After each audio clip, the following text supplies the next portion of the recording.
Good evening. Thank you very much for coming along this evening on a Saturday. I'd just like to say thank you to Professor Kushi for inviting me here, and to Julia Casson for arranging the workshop and an opportunity for James and our students to come, and also for Professor Izo Okada, who I've known for a long time, who's also played a part in this event that's got us here. And of course, thank you to the students who are participating in the workshop at the moment and creating all these interesting conversations and challenges for James and I. When I left college in the end of the 80s, I worked in Japan for about 3 years. Unfortunately, I can't speak much Japanese or any Japanese.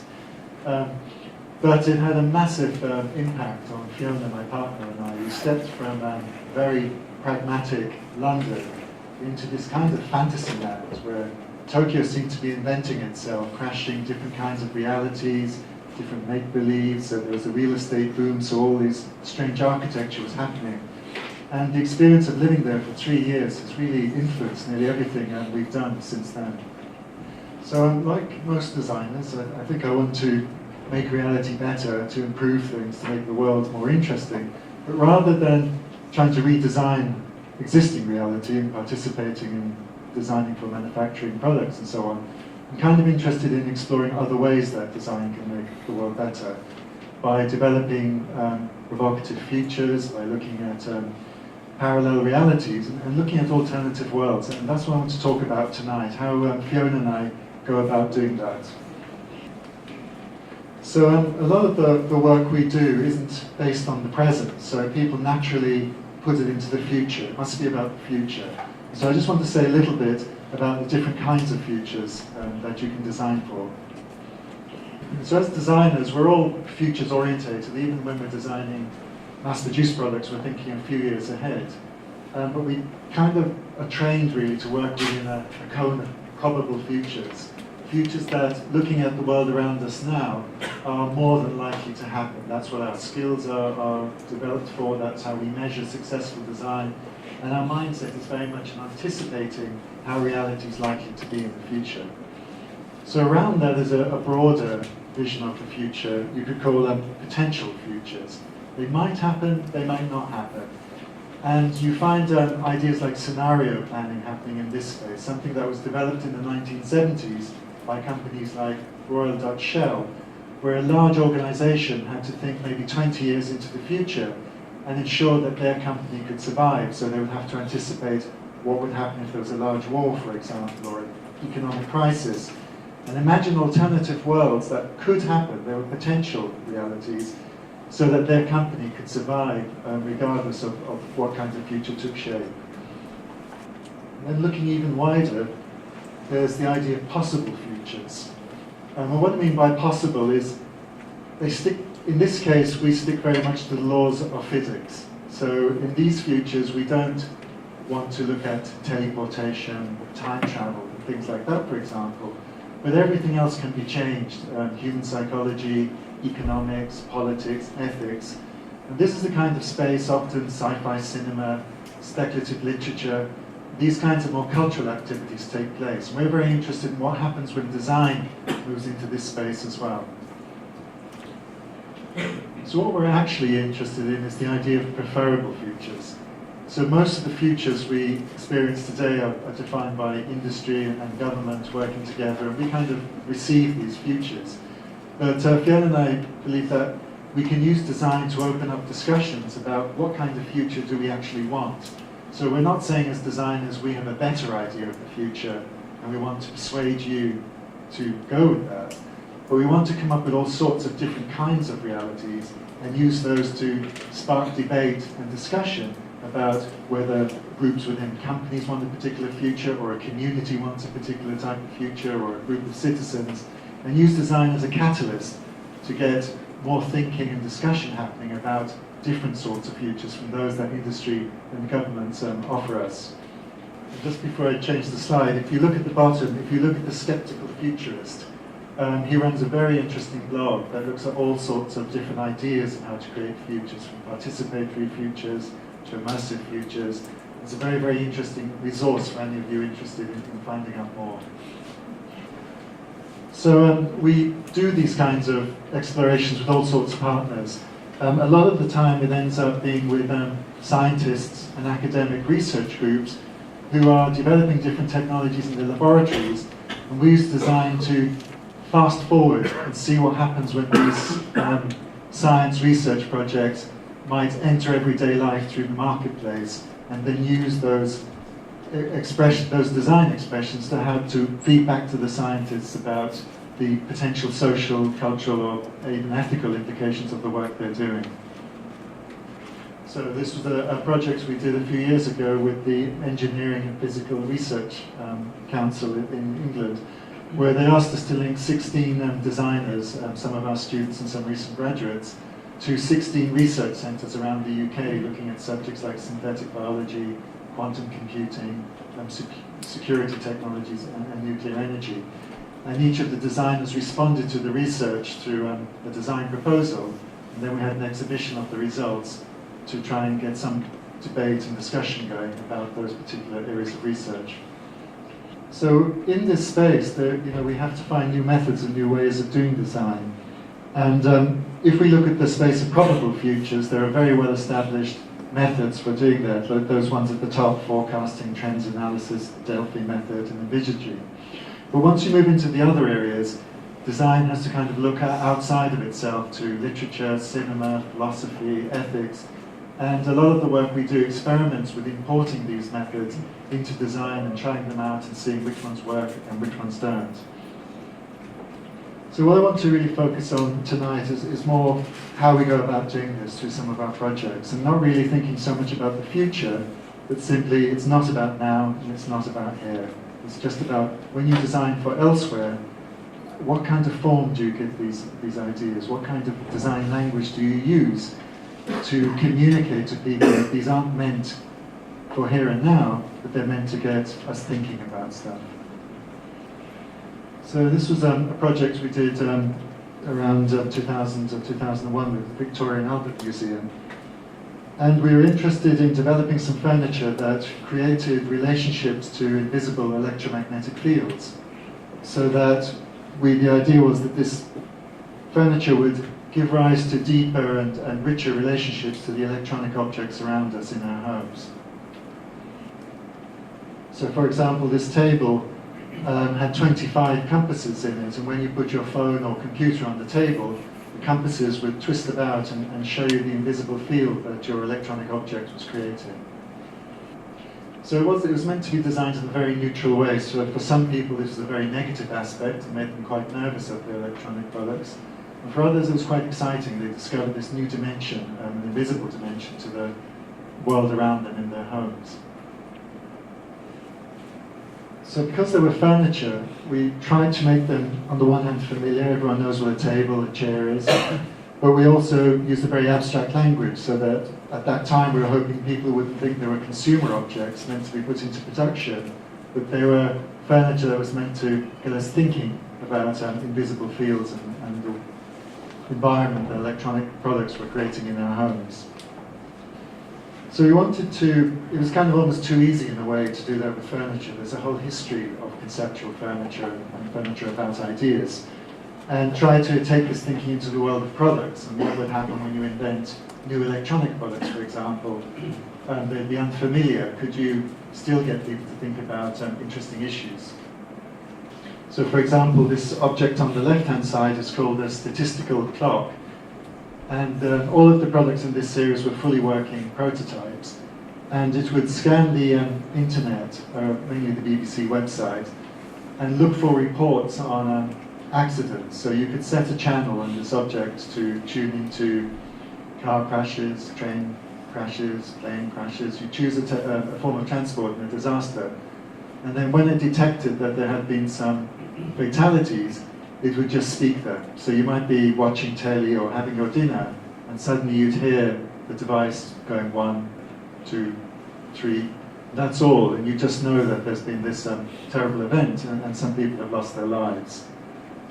So obviously there's no need in the world for a product like this. In fact, very few people would even want it. And that was the point. We wanted to design something that didn't fit into the world, and to raise the question about what would have to change for us to be comfortable with products that had maybe a more philosophical or poetic function in our lives.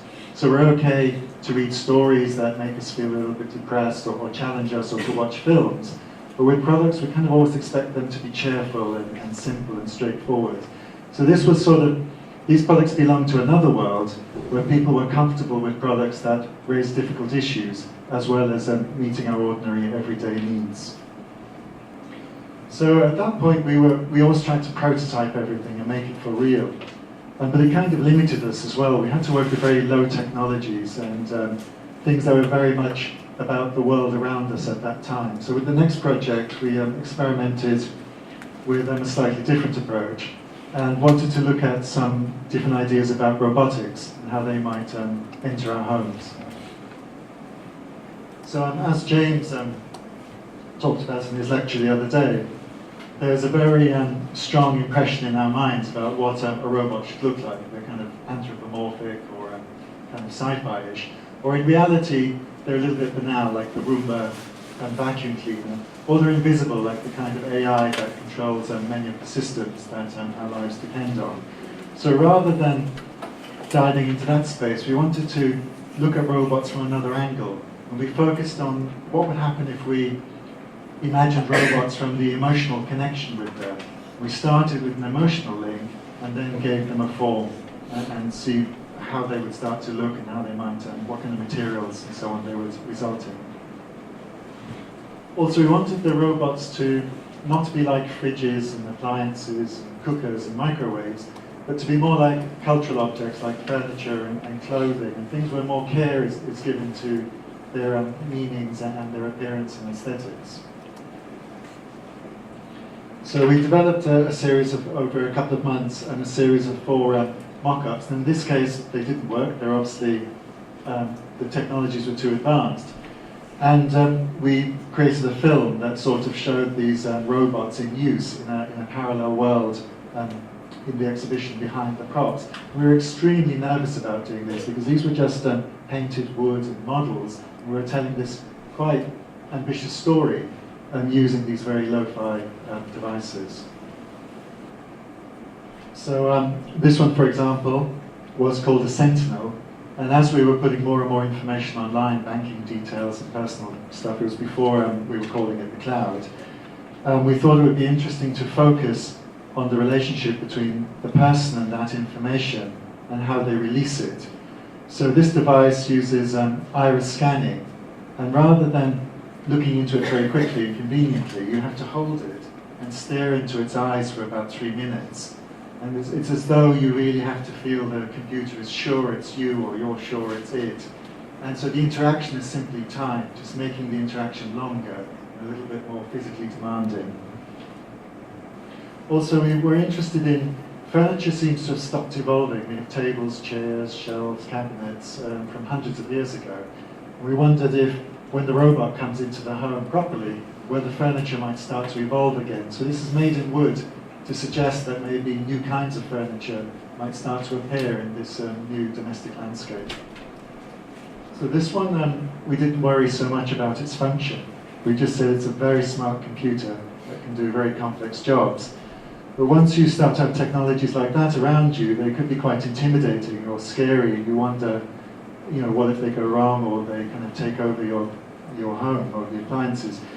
So we wanted to design it to be dependent on the owner, so it's very small, almost a childlike object. And it speaks to you to ask you to move it to wherever it needs to go to do its job. And then has a little wooden box with wooden wheels and a string, and you pull it along to that part of the home. So it's kind of dependent on you and gives you this feeling of power over it, even though it's, you know, technologically it would be super advanced. So all of these, I'm only going to talk about these two, but all of these objects were just mock-ups.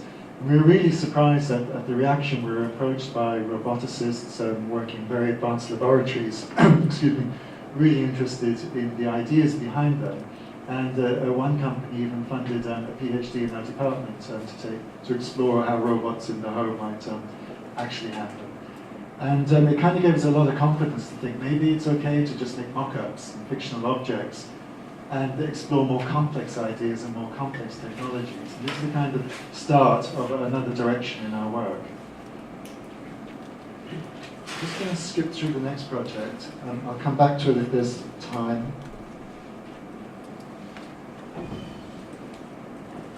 Okay. So we continued along those lines, trying to explore different ways of developing conceptual objects. And recently we were asked by the Design Museum in London to kind of develop this approach specifically for an exhibition there. And we wanted to see how big can this kind of thinking go. We can think about technological products and systems like robots, but could we communicate a completely different world, a different set of values from our own through design objects? So I'm going to go through the process of this project, and hopefully for those of you on the workshop, you might find it helpful as well. We started by, I guess, this series of books published by Sternberg in Berlin, and they asked writers to imagine or reimagine countries. So the book on the top left is a reimagining of Scotland. It's about 100 different versions of Scotland, some of them absolutely crazy. Somewhere there, I don't think it's there, there's one that reimagines Japan. Oh yes, it's the third one with the green cover. And then in the middle of those two is one that looks at Finland from a slightly more practical point of view, looking at ideas like welfare and education, but in a kind of artistic, poetic sense as well. So we wanted to do a design version of the UK, which we call the United Microkingdoms. And we discovered recently, around that time, that there's a whole area of activity and knowledge called world building. Video game designers are familiar with it, and they create the worlds for the games. In cinema, especially science fiction, you have to create the whole world that the story is happening in. And even in literature, authors have to imagine the details, the politics, the climate of the worlds that the stories we read about happen. So we wanted to experiment a little bit with that in design, and rather than world building, we kind of thought of it as world hinting. We use small objects to suggest these imaginary worlds. So we'd start with values and a view of the world. Literally trying to identify different priorities, dreams, hopes, fears, anxieties to our own. And then we'd try to imagine a world that joins all these up into political systems and economic systems.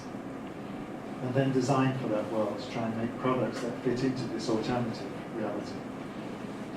Then we'd bring those artifacts back from the imaginary world into today's world in the form of the exhibition. And then we were hoping that when people saw these objects, they could reverse engineer them and start to imagine what kind of world would have produced them, and whether it was a desirable world or an undesirable one. A little bit like when you go to a historical museum and you see artifacts from hundreds of years ago, and you try to read them, try and understand whether it was a feudal society or a very democratic one. But we're doing it in the reverse, taking future or imaginary products and bringing them into the museum setting. So we spent a lot of time trying to figure out relationships between governments, markets, citizens, consumers, got completely lost, and ended up finding this kind of rather straightforward but very useful way of thinking about these relationships. So this is very straightforward and probably out of date, but at the top you have a society that basically uses laws, on everything to control our freedom. At the bottom it's a very open and free society where the responsibility is in the individual. The left is a kind of economic left where the government is highly regulated markets, and the right is a kind of free market situation. So if you go to that website, you can fill out a questionnaire, and it positions you in one of these quadrants. And you can see in the top right-hand quadrants where most of the kind of Western world governments are. And apparently, historically, they're all drifting up to the right, if you look back over previous ones. And when Fiona and I filled it out, and quite a few of our students, we all ended up somewhere between Nelson Mandela and the Dalai Lama, down in the bottom left. It kind of explained a lot. If the world we're designing for is up in the top right-hand corner, we're down the bottom left-hand corner. That's probably why we're always trying to design these imaginary worlds and not designing for the world as it is. So we kept the axes, but put our own interpretations into each quadrant, where we took combined a technology and a loose political ideology. So in the top right-hand corner, we have the digitarians, who are kind of very much like our world, they're a little bit more exaggerated. On the top left-hand corner, it's more, not really communism, but more collectivism and nuclear energy. The bottom left-hand corner is biotechnology and perhaps social democracy. And on the bottom right, anarchy and self-experimentation. So we're very interested in how when we usually think of technology, we somehow think of it as just technology, it's neutral and rational. But communist biotechnology would be very different from capitalist biotechnology. We wanted to kind of explore that in this project. So we wrote these very simple synopses for each of the different sectors. The digitarians, like I say, were kind of an exaggerated version of what we have today, where technology is constantly monitoring and tracking us. There's a kind of soft totalitarianism in the form of consumerism. And the qualities are, at the bottom, an invisible totalitarian state. There's an illusion of the state serving its people, but the opposite is true. An illusion of choice and freedom. And everything's in the service of industry, and even our leisure. So the citizens in this state are deluded. It's a bit difficult to see, but we kind of broke down each of the groups and looked at very precise values. So for example, with their attitudes to nature, the digitarians just use it up as necessary. The communonuclearists engineer an artificial landscape. The bioliberals use genetic technologies to create a symbiosis between people and a kind of slightly supercharged nature. And the anarcho-Darwinists, or that's what they were called then, but eventually anarcho-evolutionists, turn technology on themselves and modify themselves to fit within the limits of the nature they have around them. At one point we looked at trying to divide up the UK into these regions, but it just got all a bit too realistic, and we kind of had to step back and just let people imagine where the digitarians were, for example, or where the communonuclearists were. And then we needed something to design that could communicate different values, and we focused on transport, partly because there's a history of using cars to communicate different future visions, but also because the vehicles, at least in the 20th century, kind of represented a lot of ideals of individuality and freedom and technology releasing us and allowing us to kind of explore the world and our fantasies and dreams. So we decided to focus on our transport systems. And they also allowed us to, on the one-to-one level, create an object, whether it's a train or a car, but also to hint at the infrastructure behind them, whether it's railways, petrol systems, electricity, or whatever. So we could work at the small scale, but sort of hint at the bigger systems that these small objects would need. These were a lot of cars and vehicles designed mainly by artists.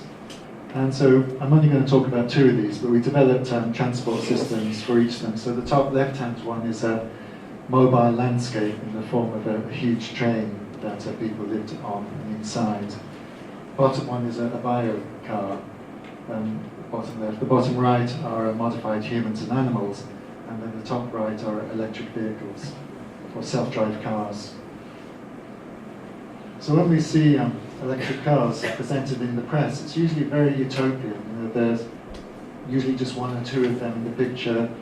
They're supposed to provide environments where we can relax on the way to work, or surf, or do email. And when you think back to flight, for example, early portrayals of air travel were of lounges in the air with people drinking cocktails and relaxing. But what we have today, at least in Europe, is places like EasyJet and Ryanair, where people are crammed into these very unpleasant environments. And we sort of wanted to look at that version of self-drive cars, rather than the one being promoted by industry at the moment. So with these kinds of self-drive cars, the road becomes like a resource. The amount of time, the amount of space you take is monetized. It's a little bit like how with our cell phones, companies lease access to the electromagnetic spectrum from governments and then charge us for accessing it. So in this case, Amazon, Apple, Google, Hertz, Toyota, they would rent access to the road from the government and then charge us as customers to use it.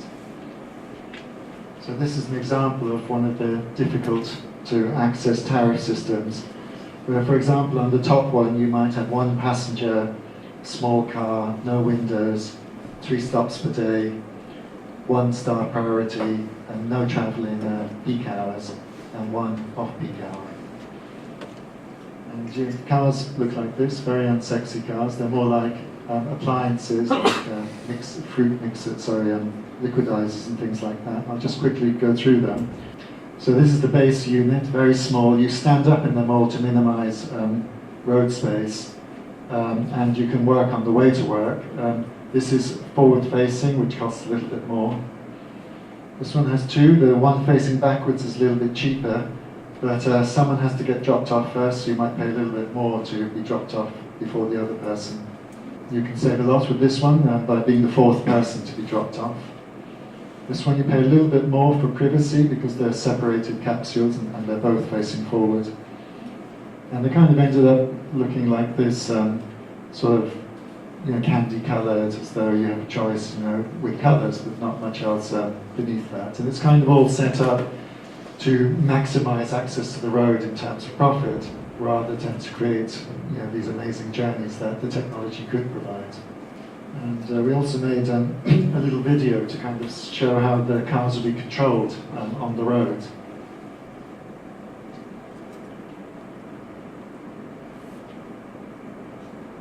So at first it kind of makes sense, it's very safe, it's very rational, it manages the flow of traffic at peak times and other times to optimize the use of the road.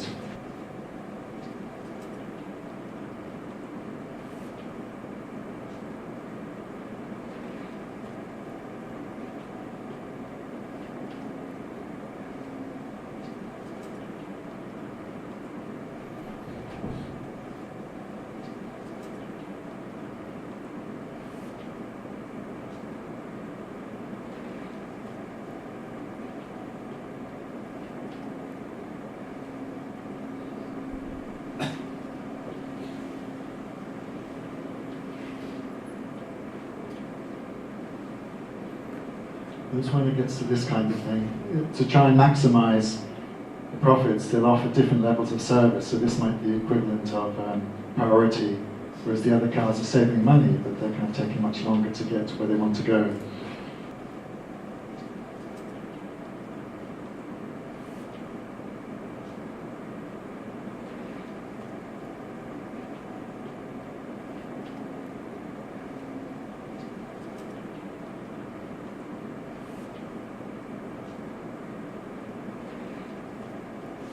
So we're kind of interested in what role designers can play, if any, in trying to ensure that economics and technological possibility don't drive the future of self-drive cars, but that more kind of a humanist perspective can take over. So this is a snapshot of Digiland with all the cars, and although they're self-drive or automated, they still are kind of highly regulated in this vast tarmac landscape. There'd still be little bits of nature left, but they wouldn't really know what to do with it, so they just kind of avoid it. So I think the digitarians are amongst us already, and we're kind of interested in how far they're going to go, and whether as designers we can challenge the digitarian outlook and offer something a bit more humanist. So I'll just quickly go through the biocar. So when biocars are often presented, they're trying to say, for example, with this one, that algae will replace fuel and make it more sustainable and eco-friendly. But you'd still have the fantasy of the sports car expressed through its styling. This is the reality. This is one by Mercedes from a few years ago. And its maximum speed is 4 miles an hour. And you can see it's going back towards a kind of a cart or a bicycle. And once you move away from oil and petrol, which has taken millions of years to compress energy into it, and an engine that basically explodes it, speed and efficiency and streamlining just goes out the window. We're back to a very, very different kind of idea of transport. So our biocar maybe has a digestive system rather than an engine. Got a little bit too literal here. In the end, we based it on a system that combines anaerobic digesters and fuel cells. It's not something that's being used at the moment, but some papers have been written about how this could be an optimum combination of both technologies.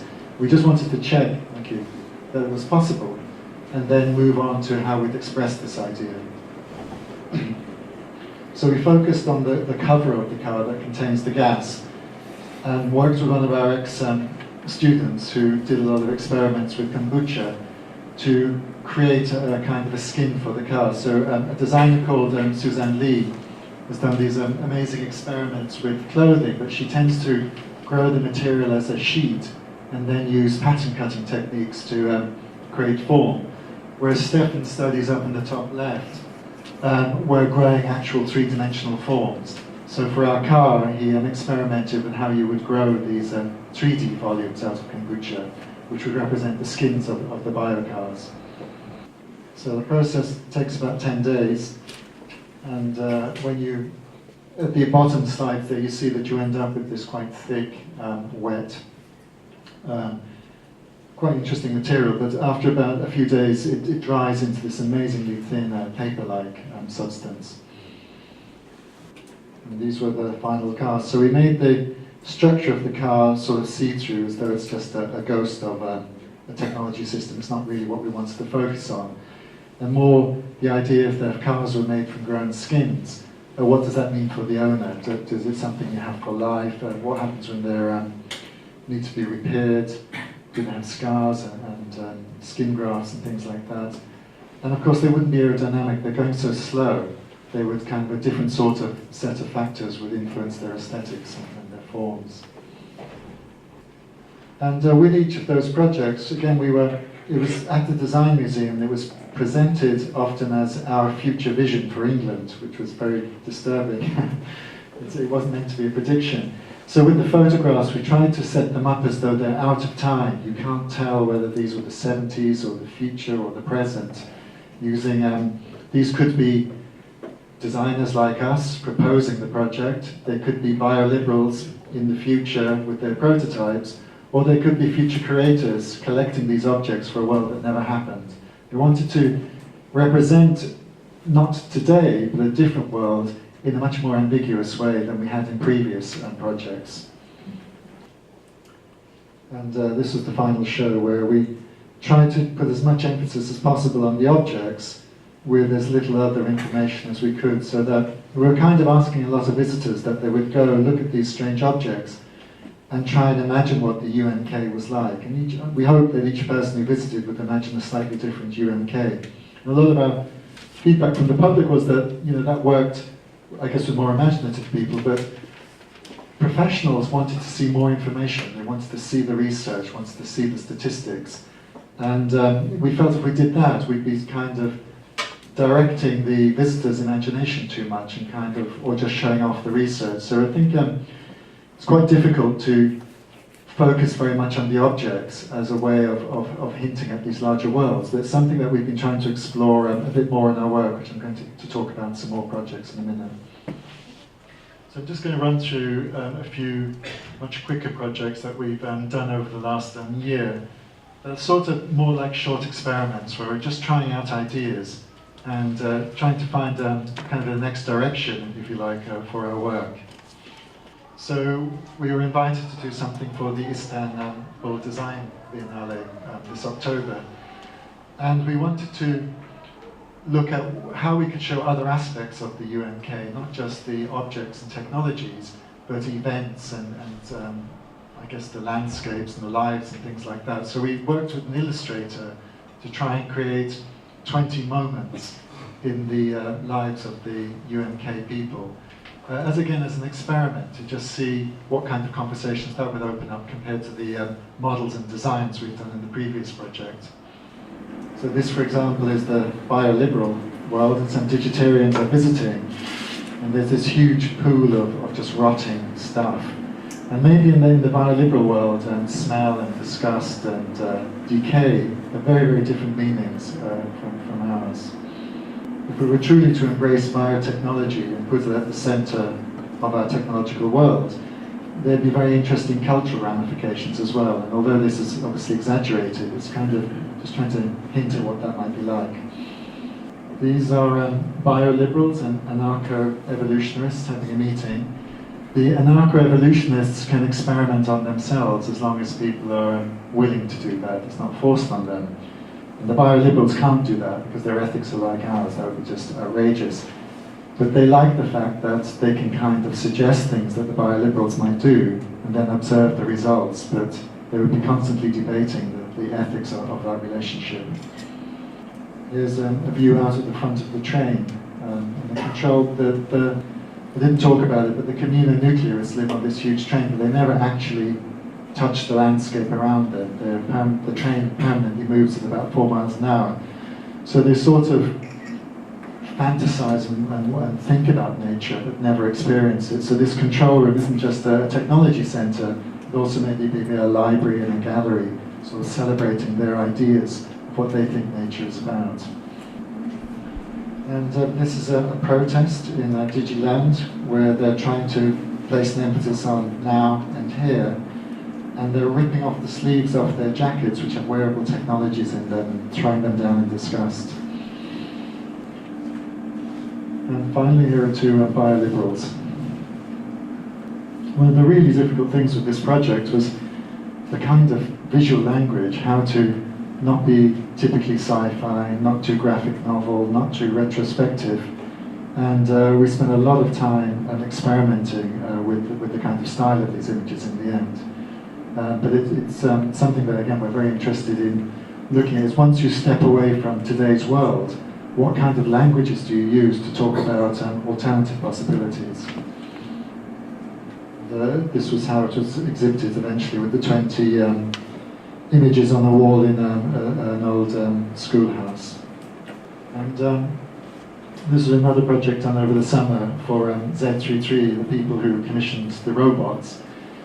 And they were doing an exhibition about the future of the future, and wanted us to do something about, again, how futures are represented. And so we did, again, a small experiment, trying to explore a kind of a language for representing possible futures. So there was a wonderful monograph of the Japanese designer Shiro Kuramata, published about a year ago. And one of the articles in it, he's writing about when he first saw Kubrick's Space Odyssey and how disappointed he was with the furniture in the Space Hotel. Because in the 60s or 70s, when this was made, he was very familiar with this furniture and knew, had a wooden structure and how it was upholstered. It really got him thinking about what would futuristic hotel furniture look like.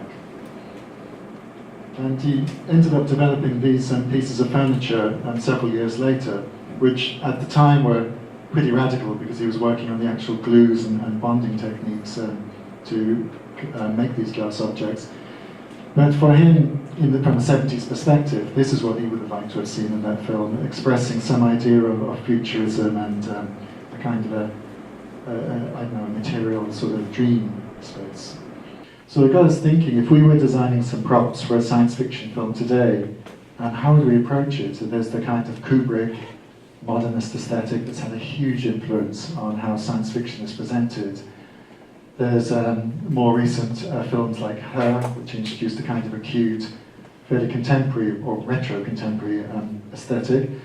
Films like Minority Report, which again, through the gestural interaction language that they use in that film has had a big impact. It's very, very hard to think if you were asked to just design some props for a new sci-fi film, how you'd go about doing that.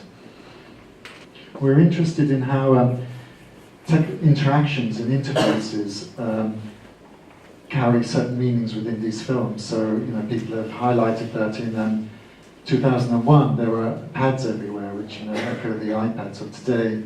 In Her, they have voice activation and a certain aesthetic for all the technologies. And as I said, the Minority Report, it was very gesturally orientated.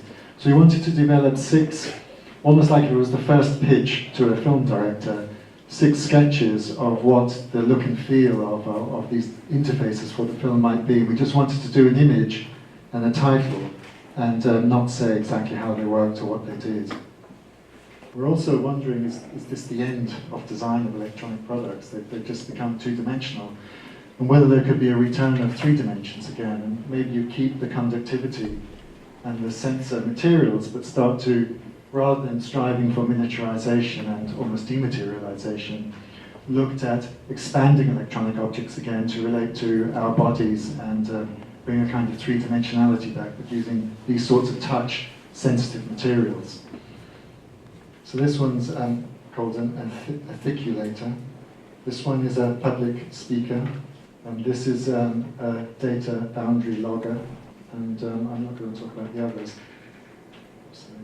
And they were presented in the exhibition as large images with a lot more detail up close. So they were meant to be viewed from a distance, but also when you were very close, you could see other sorts of things going on.